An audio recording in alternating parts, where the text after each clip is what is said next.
Орталық су спорты кешені жекеменшікке өткен жоқ. Елбасының жаңа бағдарламасы бойынша ол сенімгерлік басқармасына тапсырылды. Өткен аптада осы ғимаратта сенімгерлікке беру мақсатында тендер ойнатылған еді. Бастапқыда 1 миллиард 213 миллион теңгеге бағаланған бассейн нәтижесінде 1,5 миллиардқа сатылды. Әзірге кешенді кім алғаны белгісіз. Облысымыздың спорт және дене шынықтыру басқармасы басшысының айтуынша, кешен арнайы талаптар бойынша сенімгерлікке тапсырылған. Ондағы басты ережелер қатарында қызметкерлер орындарының сақталуы және келушілерге бағаның өзгертілмеуі. Егер аталған талаптар орындалса, сондай-ақ міндет атқарушы басқарма бақылауын ойдағыдай атқарса, 10 жылға берілген кешен сенімгердің жеке меншігіне өтеді.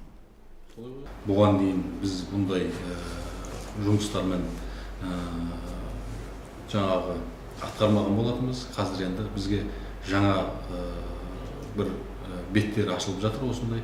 Біз енді ойлаймыз, осы жаңаша тұрғыда да қазір жұмыстарды жасап, алдағы уақытта осы спорттық нысандарды, немесе спорттық мекемелерді ары қарай жетілдіріп, жақсартуға жаңағы бірлесіп тиісті жұмыстарды атқарамыз деп